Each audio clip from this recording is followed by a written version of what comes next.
Hello friends, good morning. നമ്മളെ എല്ലാ T V സീരിയലിലേക്ക് എല്ലാവർക്കും സ്വാഗതം. അങ്ങനത്തെ നമ്മുടെ ബാലേട്ടൻ്റെ പിടിവിട്ട് നിൽക്കുക കേട്ടോ.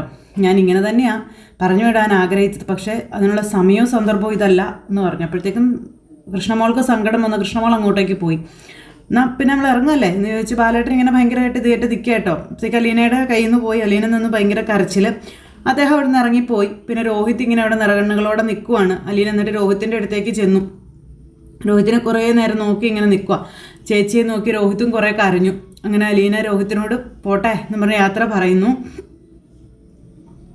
അങ്ങനെ അലീനയാണെങ്കിൽ പോട്ടെ എന്ന് പറഞ്ഞപ്പോഴത്തേക്കും രോഹിത്തിൻ്റെ കണ്ണൊക്കെ നിറഞ്ഞു. ദേ, നിൻ്റെ കാര്യത്തിൽ ഞാനൊന്നും പറയുന്നില്ല, നീ എനിക്ക് വാക്ക് തന്നിട്ടുണ്ടല്ലോ എന്ന് അലീന രോഹിത്തിനോട് പറയുക. അത് നീ മറന്നു പോകരുതെന്ന് ഓർമ്മപ്പെടുത്തുന്നു അനിയനെ. അങ്ങനെ ദേ അനിയനെ തൊട്ട് ചേച്ചി പോട്ടയുടെ മോനെ എന്നൊക്കെ പറഞ്ഞ് ഇങ്ങനെ സങ്കടത്തോടു കൂടി ഇങ്ങനെ യാത്ര പറയുന്നു. അപ്പം ഞാൻ വരും, എല്ലാവരെയും കാണാൻ ഞാൻ വരുമെന്നൊക്കെ ഇങ്ങനെ അലീന പറയുക കേട്ടോ. ഫോൺ വിളിക്കുമ്പോൾ ഒക്കെ എടുക്കണം കേട്ടോ. അങ്ങനെ പോട്ടേടാന്നൊക്കെ പറഞ്ഞ് ഭയങ്കര സങ്കടത്തോടു കൂടി ഇങ്ങനെ അലീന രോഹിത്തിനോട് പറയുമ്പോൾ രോഹിത്ത് ഒന്നും മിണ്ടാതെ അവിടെ നിന്ന് പോയി. ഈ സമയത്ത് ബബിത ഒന്നും അല്ലാത്തതുപോലെ ഇങ്ങനെ അവിടെ വന്ന് ഇങ്ങനെ നിൽക്കുവാണേ. കൃഷ്ണ നേരെ സാധനങ്ങൾ കൊണ്ടുവന്ന് പുറത്ത് വെച്ചിട്ട് അങ്ങോട്ടേക്ക് വന്നു. അങ്ങനെ ഓരോരുത്തരുടെ അടുത്ത് അലീന ഇങ്ങനെ ചെല്ലുന്നു, ഓരോരുത്തരോട് യാത്ര പറയാം. അപ്പോൾ ബബിതയുടെ അടുത്തേക്ക് ചെന്നിട്ട് നിൽക്കുമ്പോൾ യാത്ര പറയാൻ വന്നതാണോ എന്ന് ചോദിച്ചു. വേണ്ട, എന്നോട് ആരും യാത്ര പറയണ്ട എന്ന് പറഞ്ഞു ബബിത. മോളെ ഞാൻ എന്നൊക്കെ പറഞ്ഞ അലീന നിൽക്കുമ്പം എൻ്റെ അടുത്തൊന്നും പറയണ്ട, അങ്ങ് പോയാൽ മതി എന്ന് ബബിത അലീനയോട് പറയുവാണ്. അലീനയ്ക്കാണെങ്കിൽ ഭയങ്കര സങ്കടം, അലീന ഭയങ്കര കരച്ചിൽ. അലീന മോളെ എന്ന് പറഞ്ഞ് വിളിച്ചപ്പോഴത്തേക്കും ബബിത മുറിക്കകത്ത് കയറി അതൊക്കെ അടച്ചു. കാരണം അലീനയുടെ മുന്നിൽ നിന്നാൽ ബബിത കരഞ്ഞു പോകുമെന്ന് ബബിതയ്ക്ക് അറിയാം. അതുകൊണ്ടാണ് ബബിത അകത്തേക്ക് കയറി പോകുന്നത്. അലീന ഇങ്ങനെ നിസ്സഹായതയോടുകൂടി ഇങ്ങനെ നിൽക്കുവാണ്. അപ്പോഴാണ് നമ്മുടെ കൃഷ്ണ അങ്ങോട്ടേക്ക് വരുന്നത്. അപ്പോൾ എനിക്ക് ആരോട് യാത്ര പറയാൻ ഇഷ്ടമുണ്ടായിട്ടല്ല, എന്നാലും ഒരു വാക്ക് പറഞ്ഞിട്ട് പോകണ്ടേ എന്ന് അലീന കൃഷ്ണയോട് ചോദിക്കുക. അതല്ലേ നമുക്കൊരാശ്വാസമെന്നും ഒക്കെ ഇങ്ങനെ പറഞ്ഞു. അപ്പോൾ സാരല്ലേ ചേച്ചി, ബബിതേച്ചി അങ്ങനെയാണെന്നും ഒരു പ്രത്യേക ടൈപ്പാണെന്നും നമ്മുടെ കൃഷ്ണ പറയാട്ടോ. അപ്പോൾ ദേ നമ്മുടെ കൃഷ്ണയുടെ കൈ ഇങ്ങനെ ചേർത്ത് പിടിച്ച്, ദേ നിനക്കെല്ലാം അറിയാമല്ലോ, എൻ്റെ മോള് ഈ ചേച്ചിയോട് പിണങ്ങരുത് ഇങ്ങനെയൊക്കെ പറഞ്ഞ് എല്ലാവരെയും വിഷമിപ്പിച്ചുകൊണ്ട് അമ്മ അച്ഛൻ്റെ അടുത്ത് ചൂടായിക്കൊണ്ട് ചെന്നാൽ നീ വേണം കേട്ടോ തണുപ്പിക്കാനെന്ന് അലീന എല്ലാം പറഞ്ഞ് ഏൽപ്പിക്കുകയാണ് കൃഷ്ണനെ. കൃഷ്ണ കണ്ണുനീരൊക്കെ തുടച്ച് പറയാനൊന്നും വാക്കുകൾ കിട്ടാതെ ഇങ്ങനെ അവിടെ നിൽക്കുവാണ്. അച്ഛനും അറിയാവല്ലോ, എല്ലാം അറിയാവുന്നവളാണ് നീയെന്ന്. അപ്പം നിനക്ക് എന്ത് വിഷമം ഉണ്ടെങ്കിലും നീ എന്നെ വിളിച്ച് പറയണം കേട്ടോ എന്ന് അലീന കൃഷ്ണയോട് പറയുക. പിന്നെ എൻ്റെ മോള് നമ്മൾ തമ്മിലുള്ള ബന്ധമൊന്നും ആർക്കും തകർക്കാനോ അല്ലെങ്കിൽ മായ്ച്ചു കളയാനോ പറ്റുന്നതല്ല മോളെ എന്നൊക്കെ അലീന ഇങ്ങനെ കരഞ്ഞുകൊണ്ട് പറയുന്നേ. ആ ഒരു ഓർമ്മ എപ്പോഴും മനസ്സിലിരുന്നാൽ മതി എന്നൊക്കെ പറഞ്ഞിങ്ങനെ ആ ഒരു ഇത്. അങ്ങനെ നമ്മുടെ അലീനതേ കൃഷ്ണയ്ക്ക് ഒരു നെറ്റിൽ ഉമ്മയൊക്കെ കൊടുത്തു. എവിടെയൊക്കെ പോയാലും നിങ്ങൾ എൻ്റെ കൂടെ മനസ്സിൽ തന്നെ ഉണ്ട്, എൻ്റെ കൂടെ ഉണ്ടെന്നൊക്കെ അലീന ഇങ്ങനെ പറയുമ്പോൾ ചേച്ചി ഇനി ഒന്നും കൂടുതൽ പറയണ്ട, പോയിക്കോ, ഇനിയും നിന്നാൽ എനിക്ക് കരച്ചിൽ വരുമെന്ന് നമ്മുടെ കൃഷ്ണ പറയുക. അപ്പോഴേക്കും നമ്മുടെ കൃഷ്ണയെ കെട്ടിപ്പിടിച്ച് എന്നും പറഞ്ഞ അലീന അവിടെ നിന്നും പോണു. ബാലനാണെന്നുണ്ടെങ്കിൽ അവിടെ വണ്ടിയിൽ പുറത്തോട്ട് നോക്കി നിൽക്കുന്നു. അപ്പോൾ രോഹിത്ത് അവിടെ നിൽപ്പുണ്ടായിരുന്നു. പിന്നെ അവരോട് എല്ലാവരോടും യാത്ര പറയുവാണ്. അപ്പം മോളെ ബബി ഞാൻ വിളിച്ചുകൊണ്ട് വരാമെന്നും പറഞ്ഞുകൊണ്ട് നമ്മുടെ കൃഷ്ണ അകത്തേക്ക് കയറിപ്പോയി. അലീനയ്ക്കാണെന്നുണ്ടെങ്കിൽ ബബിതയോട് യാത്ര പറയാത്തത് കൊണ്ട് ഭയങ്കര ഒരു വിഷമം. അങ്ങനെ വിഷമിച്ച് അലീന നിൽക്കുക. പക്ഷേ നമ്മുടെ ബബിത ചെല്ലുമോ? ഇല്ല. ബബിതയുടെ റൂമിലേക്ക് കൃഷ്ണ ചെന്നപ്പോൾ ഇങ്ങനെ തിരിഞ്ഞ് ദേഷ്യപ്പെട്ടതുപോലെ ഇങ്ങനെ നിൽക്കുകയാണ് നമ്മുടെ ബബിതയും. ചേച്ചി ദേ അലീന ചേച്ചി ഇറങ്ങുക, ഇങ്ങോട്ട് വാ എന്ന് പറഞ്ഞ് കൃഷ്ണ വിളിച്ചു. ഭയങ്കര ദേഷ്യത്തിൽ തന്നെ ബബിത ഇങ്ങനെ കൃഷ്ണയുടെ മുന്നിൽ നിൽക്കുക. അപ്പോൾ എനിക്ക് കാണണ്ടെന്ന് ബബിത പറയാം കേട്ടോ. അപ്പോൾ ബബിതയുടെ ഈ സൈഡിൽ കൂടി ഇങ്ങനെ കണ്ണുനീര് ഒഴുകുന്നത് കൃഷ്ണയ്ക്ക് കാണാം. ബബിത ഇങ്ങനെ തകർന്നു നിൽക്കുകയാണെന്ന് കൃഷ്ണയ്ക്ക് മനസ്സിലായി. ഇപ്പോൾ കൃഷ്ണ അടുത്തേക്ക് വന്നിട്ട് എല്ലാവരും യാത്ര പറഞ്ഞു. ബബിതേച്ചി എന്താ ഇങ്ങോട്ട് കയറി പോകുന്നതെന്ന് കൃഷ്ണ ചോദിക്കുക. അപ്പോൾ ബബിതയ്ക്ക് എന്നോട് ആരും യാത്ര പറയണ്ടെന്ന് ഞാൻ അപ്പോഴേ പറഞ്ഞല്ലേ, എനിക്ക് ഇഷ്ടമല്ല. എന്ത് സ്വഭാവമാണ് ബബിതേച്ചി ഇത്, ഇങ്ങനെയൊക്കെ പാടുണ്ടോയെന്ന് കൃഷ്ണ ചോദിക്കുവാണ്. ആ സമയത്ത് നമ്മുടെ രോഹിത്ത് പറഞ്ഞു അവളെ നോക്കണ്ട, അവളിനി ഇങ്ങോട്ട് വരത്തില്ലെന്നാണ് തോന്നണതെന്ന്. അവളെ കൊണ്ട് പറ്റത്തില്ല എന്ന് രോഹിത്ത് പറയാം. രോഹിത്തിന് ബബിതയെ മനസ്സിലായി. ആ സമയത്ത് അലീനയാണെന്നുണ്ടെങ്കിൽ ഭയങ്കര കരച്ചിൽ. അപ്പോൾ കുറച്ചധികം യാത്രയുണ്ട്, അപ്പോൾ നമുക്കങ്ങ് ഇറങ്ങിയേക്കാം എന്ന് ബാലേട്ടൻ അവിടെ നിന്ന് പറയുന്നു. അങ്ങനെ എല്ലാവരോടും യാത്ര പറയുന്നു. അപ്പോൾ കൃഷ്ണ അങ്ങോട്ടേക്ക് ഇറങ്ങി വരുന്നു. ബബിത ചെന്നില്ല. ബബിതേച്ചി വരില്ലെന്നാ പറഞ്ഞതെന്ന് പറഞ്ഞു. അപ്പോഴും അലീനയ്ക്കൊരു പ്രതീക്ഷ. സാരമില്ല മോളെ, നീ വാ എന്ന് പറഞ്ഞിങ്ങനെ അലീനയോട് ബാലേട്ടൻ പറയുക. അങ്ങനെ അലീനയെ വണ്ടിയിലേക്ക് കയറ്റി. അപ്പോഴത്തേക്ക് നമ്മുടെ ബബിത അങ്ങോട്ടേക്ക് വന്നു. അപ്പോൾ അലീന പുറത്തു നിന്ന് അകത്തേക്ക് നോക്കിക്കൊണ്ട് നിൽക്കുവാണ്. ബബിതയോട് പറയാൻ പറ്റാത്തതിൻ്റെ വിഷമത്തിൽ ബബിത അവിടെ നിന്ന് ഇങ്ങനെ അലീനയെ നോക്കിക്കൊണ്ട് ഇങ്ങനെ നിൽക്കുന്നു. അങ്ങനെ വണ്ടിയിൽ അലീന കയറി. വണ്ടി പതുക്കെ പോകുന്നു. ഈ സമയത്ത് അവർ ടാറ്റ കൊടുത്തുകൊണ്ട് ഇങ്ങനെ നിൽക്കുക. അതായത് രോഹിത്തും കൃഷ്ണയും അലീനയും അവർക്ക് ടാറ്റ കൊടുത്ത് ഇങ്ങനെ പോണു കേട്ടോ. അത് കഴിഞ്ഞപ്പോഴത്തേക്കും കൃഷ്ണ രോഹിത്തിൻ്റെ നെഞ്ചിലേക്ക് ചാഞ്ഞു ചെന്ന് ഭയങ്കര കരച്ചിൽ. മുറിയിലേക്ക് ചെന്നിട്ട് ബബിത ഒരു കരച്ചിലങ്ങ് കരഞ്ഞു. ചങ്കു പൊട്ടി കരയുവാണ്. അപ്പോഴാണ് കൃഷ്ണ അങ്ങോട്ടേക്ക് വരുന്നത്. ബബിതേച്ചി എന്ന് പറഞ്ഞ് വിളിച്ചപ്പോഴത്തേക്കും കണ്ണുനീരൊക്കെ തുടച്ചിങ്ങനെ നിൽക്കുകയാണ് നമ്മുടെ ബബിത. ഇവരുടെ ആരുടെയും മുന്നിൽ ഇങ്ങനെ തോറ്റു കൊടുക്കാത്ത ആ ഒരു ഇത് കാണിച്ച് ചേച്ചി പോയി എന്ന് നമ്മുടെ കൃഷ്ണമോള് പറയുന്നു. അപ്പോഴേക്കും ബബിതയുടെ കയ്യിൽ നിന്ന് പോയി. ആര് പോയാലും വന്നാലും എനിക്കെന്താ, നീ പോ, ഇവിടുന്ന് പോയിക്കേ, നിന്നോടല്ലേ പറഞ്ഞതെന്ന് പറഞ്ഞുകൊണ്ട് കൃഷ്ണയോട്. അപ്പോൾ എന്നോട് എന്തിനാ ഇങ്ങനെ ദേഷ്യപ്പെടുന്നതെന്ന് കൃഷ്ണ ബബിതയോട് ചോദിച്ചു. നിന്നോട് പോവാനല്ലേ പറഞ്ഞതെന്നും പറഞ്ഞുകൊണ്ട് നമ്മുടെ ബബിത ഇങ്ങനെ അവിടെ ഇരുന്ന് എന്തോ എടുത്ത് വലിച്ചെറിഞ്ഞു. അപ്പോൾ ആ ശബ്ദം കേട്ടപ്പോഴത്തേക്കും നമ്മുടെ കൃഷ്ണ അവിടെ നിന്ന് പോയി. പിന്നെ അവിടെ നിന്ന് ഒരൊറ്റ കരച്ചിലായിരുന്നു ബബിത. നെഞ്ചു പൊട്ടുന്ന വേദനയോടെ അവിടെ നിന്ന് കരയുന്നു. ഈ സമയത്ത് അലീനയും ബാലേട്ടനും കൂടെ വണ്ടിയിൽ ഇങ്ങനെ പോരുവാണ്.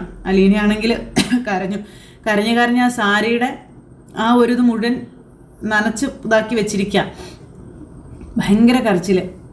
അപ്പം അങ്ങനെ കരഞ്ഞ് അലീന ഒരു പരുവായി. അപ്പം ബാലേട്ടൻ, മോളെ നിനക്ക് പോവാനൊട്ടും മനസ്സില്ലായിരുന്നെങ്കിൽ പിന്നെന്തിനാ പോവാനായിട്ട് തീരുമാനിച്ചതെന്ന് ബാലേട്ടൻ ചോദിക്കുക. അന്നേരം അലീന ഒന്നുമില്ല അച്ഛാന്നും പറഞ്ഞിങ്ങനെ കണ്ണുനീരൊക്കെ തുടച്ചിങ്ങനെ ഇരിക്കുന്നേ. നീ തന്നെയാണ് പോകണം എന്ന് തീരുമാനിച്ചത് അല്ലേന്ന് ബാലേട്ടൻ ചോദിച്ചു. നിനക്കിനി അവിടെ നിൽക്കാൻ പറ്റില്ല എന്ന് നീ ഉറപ്പിച്ചു പറഞ്ഞോ? അല്ലേ? അതല്ലേ സംഭവിച്ചതെന്നൊക്കെ ബാലേട്ടൻ അലീനയോട് ചോദിക്കുക. ഇങ്ങനെ മനസ്സു വിഷമിച്ച് യാതൊരു താല്പര്യവും സന്തോഷവും ഇല്ലാത്തൊരു യാത്ര, അതിൻ്റെ ആവശ്യം എന്താണെന്ന് ബാലേട്ടൻ അന്നേരം ചോദിച്ചു. ഞാനൊന്നും അലീനയ്ക്ക് മറുപടിയില്ല. നിന്ന് കരയുക. ഇതാർക്ക് വേണ്ടിയാ മോളെ, എന്തിനു വേണ്ടിയാ മോളെ എന്നൊക്കെ ബാലേട്ടൻ ഇങ്ങനെ ചോദിക്കുന്നു. എനിക്കോ വൈജയന്തിക്കോ കടപ്പാട്ടൂർ നെടുമ്പുരയ്ക്കൽ കുടുംബത്തിൻ്റെയോ നല്ലതിന് വേണ്ടിയിട്ടാണ് നീ ഇത് ചെയ്തത് എന്ന് നീ എന്നോട് പറയണ്ട.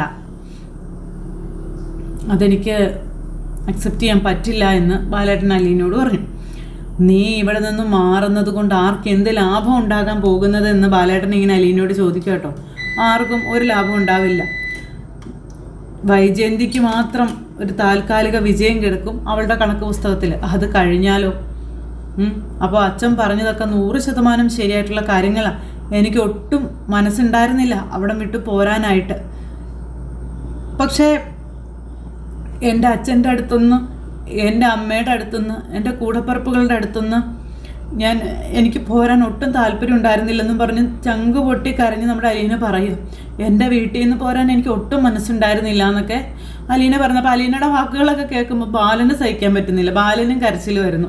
ആ അച്ഛനും മോളും കൂടി എല്ലാവരെയും കരയിക്കാൻ വേണ്ടി തന്നെയാണ് ഇന്ന് തുടങ്ങിയിരിക്കുന്നത്. അപ്പോൾ അതെല്ലാം വേണ്ടെന്ന് വെച്ച് ഞാൻ അവിടെ നിന്ന് പോരാൻ കാരണം അപ്പോൾ ആരുടെയും താൽക്കാലിക വിജയത്തിന് വേണ്ടിയല്ല എന്നുള്ളത് എൻ്റെ അച്ഛൻ അറിയാമെന്നുള്ള പൂർണ്ണ ബോധം എനിക്കുണ്ട് എന്ന് അലീന ഇങ്ങനെ ബാലേട്ടനോട് പറയുന്നു. ഇവിടെ എല്ലാവരുടെയും കൂടെ ഒരുമിച്ച് സ്നേഹത്തോടെ കഴിയുന്ന ആ ഒരു ഇത് കാണാൻ വേണ്ടിയിട്ടാണെന്നും എൻ്റെ അച്ഛൻ അറിയാമെന്നുള്ള കാര്യമൊക്കെ അലീന ഇങ്ങനെ പറയുക. അപ്പം നിങ്ങളുടെ എല്ലാവരുടെയും വീട്ടിൽ ഒരാളായിട്ട് ജീവിക്കണമെന്ന് എനിക്ക് എന്തൊരു കൊതിയുണ്ടെന്ന് എൻ്റെ അച്ഛൻ അറിയാമോ എന്നൊക്കെ അലീന ഇങ്ങനെ ചോദിക്കുന്നു. ഇതൊക്കെ കേട്ടപ്പോഴത്തേക്കും ബാലൻ്റെ കയ്യിൽ നിന്ന് പോയി. ബാലൻ ഭയങ്കര കരച്ചിൽ. അലീനയാണെങ്കിൽ ബാലനെ കരയിച്ചുകൊണ്ടും ഇരിക്കുക. കണ്ണുനീര് തുടയ്ക്കും, പിന്നെയും പറയും, കണ്ണുനീര് തുടയ്ക്കും, പിന്നെയും പറയും. സാരമില്ലല്ലേ അച്ഛാ, അതൊന്നും സാരമില്ലല്ലേ എന്നൊക്കെ ഇങ്ങനെ പറയുന്നു. അപ്പോൾ അമ്മയെ മാത്രം കാണാൻ വന്ന എനിക്ക് എന്തൊക്കെ കിട്ടി, ആരെയൊക്കെ കിട്ടി എന്നൊക്കെ അലീന ഇങ്ങനെ ചോദിക്കുകയാണ്. അച്ഛൻ്റെ മോളാകാൻ എനിക്ക് പറ്റിയില്ലേ? അച്ഛൻ്റെ മോളാണെന്ന് ഓരോരുത്തരുടെ അടുത്ത് അച്ഛൻ പറയുന്നത് കേൾക്കുമ്പോൾ ഉണ്ടല്ലോ, എനിക്ക് എന്ത് സന്തോഷമായിരുന്നു എന്നറിയോ? അച്ഛനെൻ്റെ നേരെ നോക്കി എന്നെ സന്തോഷമാണെന്ന് എൻ്റെ അച്ഛൻ അറിയാവോ എന്ന് ചോദിച്ചു. അതൊക്കെ കേൾക്കുമ്പോൾ ബാലൻ്റെ കയ്യിൽ നിന്നെല്ലാം പോയിക്കൊണ്ടിരിക്കാം. ഓ, നീ ഈ ചിരി കണ്ടിട്ടാണോടി നീ എൻ്റെ മാനസപുത്രിയാണെന്ന് ബബിത പറയുന്നത് എന്നൊക്കെ ഇങ്ങനെ ബാലേട്ടൻ ഇങ്ങനെ അലീനയോട് ചോദിച്ചു. ഇപ്പോഴും അലീന ഇങ്ങനെ ചിരിച്ചുകൊണ്ടിരിക്കുക, ബാലൻ്റെ മുഖത്തേക്ക് നോക്കി കഥകളൊക്കെ പറഞ്ഞ്. അങ്ങനെ ബാലൻ്റെ മനസ്സിങ്ങനെ എന്നാ പറയുന്നത്, തട്ടിയെടുത്തോണ്ടിരിക്കുക. ബാലനാണെങ്കിൽ ഭയങ്കര കരച്ചിൽ. കരഞ്ഞിട്ട് ബാലന് ലാസ്റ്റ് വണ്ടി ഓടിക്കാൻ പറ്റാണ്ട് വരെയായി. അതുപോലെ അച്ഛനും മോളും കൂടി ഇങ്ങനെ ഇരിക്കുക. അപ്പോൾ അങ്ങനെ കരയുന്ന ബാലനെ കണ്ടു കഴിഞ്ഞപ്പോൾ അച്ഛൻ ഹാപ്പി ആയിട്ട് ഇരിക്കണം കേട്ടോ എന്ന് ഇങ്ങനെ അലീന ബാലനോട് പറയുന്നു. ബാലൻ അന്നേരം ഇങ്ങനെ ഒന്ന് ചിരിച്ചു അലീനയെ നോക്കിയിട്ട്. അച്ഛൻ സന്തോഷത്തോടെ ഇരുന്നാലേ എല്ലാം ശരിയാവത്തുള്ളൂ എന്ന് അലീന ഇങ്ങനെ ബാലനോട് പറയണം. അങ്ങനെ ഇതുവരെ പറയാത്ത സംഭാഷണങ്ങളും അവർക്കിടയിൽ ഉണ്ടായിരുന്ന ആ ഒരു കെമിസ്ട്രി ഒക്കെ ഇന്ന് ഇപ്പോൾ അവർ തമ്മിലുള്ള സംസാരത്തിൽ നിന്ന് പുറത്തു വന്നിരിക്കുക. അതായത് ബാലനും അലീന എന്ന് പറയുന്ന മകളുമായിട്ടുള്ള ആ ഒരിത്. അങ്ങനെ അലീന എല്ലാ അച്ഛനോട് സംസാരിച്ചു. അങ്ങനെ ഇവർ വണ്ടി ഓടിച്ചു പോരുന്നു. ഈ സമയം കൊണ്ട് അവിടെ എല്ലാവരും വെകിളി പിടിച്ച് അങ്ങോട്ടും ഇങ്ങോട്ടും ഓട്ടോ. വേറെ ആരുമല്ല, ഗംഗാധരനും ശിവനും. അപ്പോൾ ഗംഗേട്ടൻ എന്നാ പ്ലാൻ ചെയ്തിരിക്കുന്നത്? വൈജ തിരിച്ചു പോകുന്ന വരെ നിൽക്കാനാണോ എന്ന് ചോദിച്ചു. അപ്പം അല്ലാണ്ട് ഇപ്പം ഞാൻ എന്നാ ചെയ്യാനാ? അലീന പോയി എന്ന് ഉറപ്പ് വരുത്തിയാലേ വൈജ ഇവിടെ നിന്ന് പോകത്തുള്ളൂ. ഇനി ഇവിടുന്ന് പോയാലും അവിടെ ചെന്ന് ഫർദർ ഇഷ്യൂ ഉണ്ടാക്കാതിരിക്കണമെന്നെങ്കിലും പറയണ്ടേന്ന് ചോദിച്ചു. അപ്പോൾ എൻ്റെ ഒരു അനുഭവം വെച്ച് മുന്നോട്ട് പ്രശ്നങ്ങൾ ഇങ്ങനെ ഉണ്ടായിക്കൊണ്ടേയിരിക്കും. നമ്മുടെ കുടുംബ പ്രശ്നം നമുക്ക് തീർക്കാൻ തന്നെ സമയം കിട്ടുന്നില്ല. അപ്പോഴാ ഇങ്ങനെ എന്നും പറഞ്ഞുകൊണ്ട് ഇങ്ങനെ ദേഷ്യപ്പെടുക ശിവൻ. ഞാനുള്ള കാര്യം പറയാലോ ഗംഗേട്ട, വൈജയെ പറഞ്ഞ് മനസ്സിലാക്കുന്നതിനൊപ്പം ബാലേന്ദ്രൻ്റെ വായിലിരിക്കുന്നത് ഒരു ചെവി കൂടെ ഇടയ്ക്കിടയ്ക്ക് പോയി കേൾക്കുന്നതായിരിക്കും. അതാണ് നടക്കാൻ പോകുന്നത്. അതിനിപ്പോൾ ഞാനിവിടെ ഉണ്ടല്ലോ എന്ന് ശിവേട്ടൻ. അപ്പോൾ നീ ഇനി തിരിച്ചു പോണില്ലേ? എൻ്റെ പോക്കൊക്കെ ഇനി കണക്കാം. വൈജയുടെ കാര്യം മാത്രമല്ലെന്നേ, എൻ്റെ ഹരിയുടെ ജാമ്യം കൂടി ഒന്ന് റെഡിയാക്കി എടുക്കണ്ടേന്ന് ശിവേട്ടൻ ചോദിച്ചു. അതും കൂടെ കഴിഞ്ഞാലേ എൻ്റെ പോക്ക് കാണത്തുള്ളൂ എന്ന് ശിവേട്ടൻ. അതിനിപ്പോൾ അവിടെ ജോലി ഉണ്ടെങ്കിൽ പിന്നെ ഗംഗേട്ടന് പിന്നെ ജോലി പോകുമെന്നൊരു പേടി വേണ്ടല്ലോ. ജോലി പോകുമെന്നുള്ളൊരു പേടി ഇല്ലെങ്കിലും ഭാര്യ പോകുമെന്നുള്ളൊരു പേടിയുണ്ട്. മാലതി ഇപ്പോൾ വേറെ കാര്യങ്ങൾ ഡിസ്ട്രാക്ട് ആയതുകൊണ്ട് പ്രശ്നങ്ങളും കാര്യങ്ങളൊന്നും ഇല്ല. ഇനി എന്തെങ്കിലും അത്യാവശ്യം വന്നു ഞാൻ രാജുവിനെ വിളിക്കാം. അല്ലെങ്കിൽ പിന്നെ മനു ഉണ്ടല്ലോ, അവൻ ബാലനെ ഒരു മയത്തിലൊക്കെ കൈകാര്യം ചെയ്തോളും എന്ന് ശിവേട്ടൻ പറയാം. അങ്ങനെ അതും കേട്ട് ഇവരിങ്ങനെ പ്രതീക്ഷയോടുകൂടി അങ്ങനെ സംസാരിച്ചുകൊണ്ടൊക്കെ ഇരിക്കുന്നു. എന്തെങ്കിലും എവിടെയെങ്കിലൊക്കെ ഒന്ന് എത്താൻ പറ്റുമായിരിക്കും എന്നൊക്കെയുള്ളൊരു പ്രതീക്ഷ. അപ്പോഴേക്കും അറിഞ്ഞോ നിങ്ങളെന്ന് ചോദിച്ചുകൊണ്ട് അങ്ങോട്ടേക്ക് വന്ന് കമല. എന്തറിഞ്ഞോന്ന്? അവള് പോയി അലീന. അങ്ങനെ അവസാനം അവളുടെ ശല്യം തീർന്നു. ആര് പറഞ്ഞു പോയെന്ന്? ബബിയെ രഞ്ജു വിളിച്ചിട്ടുണ്ടായിരുന്നു. രഞ്ജു ഇപ്പൊ എന്നെ വിളിച്ച് കാര്യം പറഞ്ഞു വെച്ചതേ ഉള്ളൂ. അപ്പൊ എങ്ങോട്ട് പോയെന്നാ പറഞ്ഞത്? അതൊന്നും ഞാൻ ചോദിച്ചില്ല. ബാലയൻ തന്നെ അവളെ എവിടെയോ കൊണ്ടുപോയിട്ടുണ്ട്. പോയെന്നറിഞ്ഞപ്പോൾ തന്നെ എനിക്കങ്ങ് സന്തോഷം കൊണ്ട് പിന്നെ ഒന്നും ചോദിക്കാൻ വന്നില്ല എന്നൊക്കെ കമല പറയട്ടെ. അതിന് നീ ഇത്ര സന്തോഷിക്കുന്നതിനാ? അലീന പോയ അതുകൊണ്ട് നിനക്കെന്താ മെച്ചം? എൻ്റെ സന്തോഷം എന്നതാണെന്നേ നിങ്ങൾക്ക് പറഞ്ഞാൽ മനസ്സിലാവത്തില്ല മനുഷ്യ. നമ്മുടെ കുടുംബത്തും വൈജയുടെ കുടുംബത്തും ഇത്തരം പ്രശ്നങ്ങൾ ഉണ്ടായതേ ആര് കാരണമാണെന്ന് ചോദിച്ചു. ഇവിടെ അവിടെയൊക്കെ പ്രശ്നങ്ങൾ ഉണ്ടായെങ്കിലേ അതിന് കാരണം ഇവിടെയുള്ളവരുടെ സ്വഭാവ ഗുണം കൊണ്ടും അവിടെയുള്ളവരുടെ സ്വഭാവ ഗുണം കൊണ്ടും ആയിരിക്കുന്നു ശിവേട്ടൻ. ഇതാ ഞാൻ ആദ്യം പറഞ്ഞു, ഇതൊന്നും പറഞ്ഞാൽ നിങ്ങൾക്ക് മനസ്സിലാവത്തില്ല എന്ന്. എൻ്റെ മോനെ കണ്ണും കലാശവും കാണിച്ചു മയക്കിയെടുത്തതും എൻ്റെ ഹരി ജയിലിൽ കിടക്കുന്നതും അവൾ ഒറ്റ ഒരുത്തി കാരണമാണെന്നൊക്കെ പറഞ്ഞപ്പോൾ എന്താ കമലെ വെറുതെ ഇങ്ങനെ എന്തെങ്കിലുമൊക്കെ പറഞ്ഞ് കണ്ണടച്ചിരുട്ടാക്കാൻ നോക്കിയിട്ട് എന്താ കാര്യമെന്ന് ഗംഗേട്ടൻ ചോദിച്ചു. ഹരി ജയിലിൽ പോയത് അവൻ്റെ സ്വഭാവവും പ്രവൃത്തിയും അത്രയ്ക്ക് ഗുരുതരമായ തെറ്റും ചെയ്തതുകൊണ്ടല്ലേ. ചുമ്മാ ബ്ലെയിം ചെയ്തിട്ട് എന്താ കാര്യം?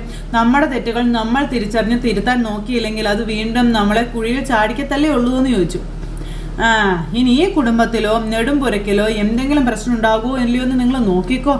അവളുടെ നിഴലി കോട്ടയം ജില്ല വിടുന്നതോടെ നല്ലത് മാത്രമേ ഉണ്ടാവത്തുള്ളൂ, നോക്കിക്കോ. അത് ശരിയാ. ഇനി ആര് ബിസിനസ് തുടങ്ങിയാലും അവർക്ക് വെച്ചടി കയറ്റുമായിരിക്കുമെന്ന് ശിവേട്ടൻ. നിങ്ങൾ എന്നെ പുച്ഛിച്ചോ മനുഷ്യ? ഇതൊക്കെ കണ്ടു മനസ്സിലാകുമ്പോഴേ നിങ്ങൾ പഠിക്കത്തുള്ളൂ. അതൊന്നും ശരിയാ. ഞാനും ഗംഗേട്ടനും ഇനി എന്തൊക്കെ പഠിക്കാൻ കിടക്കുന്നു. അതിൻ്റെ കൂട്ടത്തിൽ ഇതും കൂടെ ഓർമ്മ വെച്ചോളാവേ. ഓർമ്മയിൽ വെച്ചോ, ഞാൻ എന്നതായാലും ഇതൊന്ന് ആഘോഷിക്കും. നീ എന്ത് വേണമെങ്കിലും പോയി കാണിച്ചോ. എന്നും പറഞ്ഞ് ശിവേട്ടൻ ഇങ്ങനെ നിൽക്കുക. എന്നും പറഞ്ഞുകൊണ്ട് അവിടെ നിന്ന് കമല എങ്ങ് പോയി. ഇത് എന്തൊരു ജന്മമാണപ്പാ എന്നും പറഞ്ഞുകൊണ്ട് ശിവേട്ടൻ നിൽക്കുമ്പം നീ എന്തിനാ കമല പറയുന്നതിനനുസരിച്ച് ഇറിറ്റേറ്റ് ചെയ്യാൻ നോക്കുന്നത്? വെറുതെ അത് പ്രശ്നമാവത്തല്ലേ ഉള്ളൂ എന്ന് ഗംഗേട്ടൻ ചോദിക്കുമ്പം അവള് പറയുന്നതിന് ഞാൻ മിണ്ടാതെ ഏറാമൂളിയായിട്ട് നിന്നതുകൊണ്ടാണ് ഹരി ഇങ്ങനെയായി പോയതെന്ന് ശിവേട്ടൻ പറഞ്ഞു. കൈ തീർത്ത് പറഞ്ഞാൽ കൊടുക്കാൻ അറിയാൻ മേലാത്തത് കൊണ്ടല്ല, അത് കഴിഞ്ഞ് അതിൻ്റെയും കൂടെ പിന്നെ ഞാൻ സഹിക്കണ്ടേ. ഇതാകുമ്പോൾ പറയുന്നത് കൊണ്ട് നമുക്കെങ്കിലും ഒരു മനസ്സുഖമെങ്കിലും കിട്ടത്തില്ലേ എൻ്റെ ഗംഗേട്ടാന്ന് ശിവേട്ടൻ ചോദിക്കുന്നു. ഇനിയിപ്പോൾ വൈജയുടെ കാര്യം എങ്ങനെയാ? അവളെ അങ്ങോട്ട് വിടണ്ടേന്ന് ചോദിക്കുമ്പോൾ അതിനിപ്പോൾ അവളോട് ആദ്യം ഒന്ന് സംസാരിക്കണ്ടേ, എന്താണ് അവളുടെ പ്ലാനെന്ന് നമുക്കറിയണ്ടേ. എന്നിങ്ങനെ ശിവേട്ടൻ ഗംഗേട്ടനോട് ചോദിച്ച് ഇവർ തമ്മിൽ അതിനെപ്പറ്റി സംസാരിച്ചുകൊണ്ട് നിൽക്കുന്ന ഒരു സിറ്റുവേഷനും കാര്യങ്ങളും കാണിച്ചുകൊണ്ട് ഇന്നത്തെ കഥ അവസാനിച്ചു. അപ്പോൾ എല്ലാവരും കാത്തിരുന്ന് കാണുമല്ലോ അല്ലേ. എല്ലാവർക്കും നല്ലൊരു ദിവസം ആശംസിക്കുകയാണേ. ടാറ്റാ.